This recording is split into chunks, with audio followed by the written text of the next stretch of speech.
Assalamualaikum. Kita nak buat book review. Okey, itu salah satu topik hobi kita.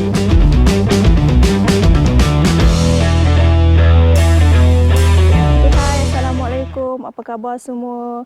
Okey, sebelum apa-apa pun, yang penting jangan lupa subscribe dulu Rapid Studio, like, share and komen. Okey, sebelum tu kita nak cerita pasal hobi. Macam saya hobi, salah satu hobi saya adalah membaca buku. Okey, dalam buku saya yang paling saya suka baca adalah salah satu ni. Ini saya baru habis buku ni. Buku dia berkenaan dengan Angguk Geling. Angguk Geling-geling, tunduk-tunduk. Okey, ini buku ni dia macam himpunan kisah dakwah lah. Dia macam apa yang kita nak tahu pasal dalam buku ni. Dia macam himpunan-himpunan kisah tauladan orang. Lepas tu dia ada pengajaran dia sekali. Okey, salah satu contoh dia. Okey, kita tengok contoh dia. Sebab dia ada banyak actually. Dia ada cerita macam akidah untuk umat Islam. Lepas tu hubungan sesama makhluk. Lepas tu dia ada ibrah daripada gelagat makhluk. Dia ada macam-macam lah kat sini. So dia ada banyak kisah-kisah teladan dia. Kita ambil satu lah yang paling dekat lah kan. Yang paling senang lah. Okey, ini berkenaan dengan ada hikmahnya. Okey, saya baca sikit sudutan dia supaya you all boleh tangkap dan boleh tahulah apa konten dia kan. Okey. Tok Penghulu dengan anaknya membela seekor kuda. Mereka amat menyayangi kuda itu. Satu hari, kuda itu terlepas dan terus berlari ke dalam hutan berhampiran.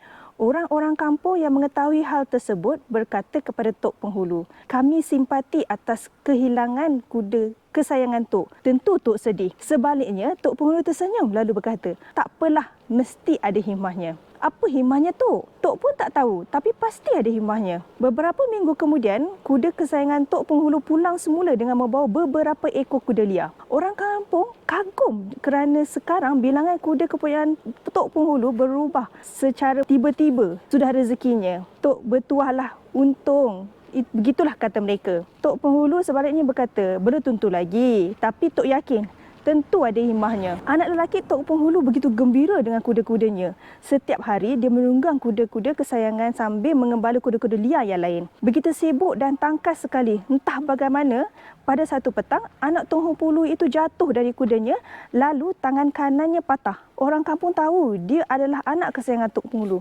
Mereka datang menziarahi anak Tok Penghulu yang terlantar. "Malang benar nasib Tok, baru dapat nikmat sekarang ditimpa bala pula," kata mereka. Tok Penghulu tersenyum dan berkata, "Ini ujian Allah. Tentu ada hikmahnya." Tak lama kemudian, kumpulan kampung mereka didatangi oleh pegawai-pegawai atasan negara itu. Orang kampung semuanya bimbang kerana raja mereka terkenal zalim dan tidak berperi kemanusiaan. Raja memerintahkan semua anak muda lelaki dikumpulkan. Negara memerlukan tentera tambahan untuk dihantar ke medan perang. Semua ibu bapa kampung itu risau dan sedih. Para remaja lelaki dibariskan di hadapan tentera, termasuklah anak lelaki Tok Penghulu yang patah tangan itu.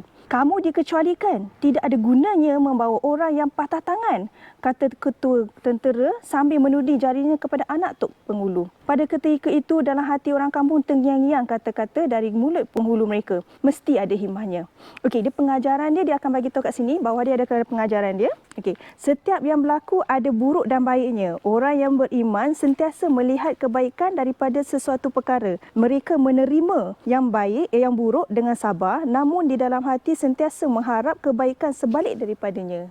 Kalau you all rasa macam seronok nak tahu lagi kisah lebih lanjut pasal buku ni, bolehlah pergi membeli di kedai-kedai buku yang berhampiran dengan anda. Okey? Alright, setakat itu saja review buku saya. Kalau ada buku yang lain yang lebih menarik, saya akan cuba kongsikan dengan anda semua. Alright? Thank you. Bye. Jumpa lagi. Assalamualaikum.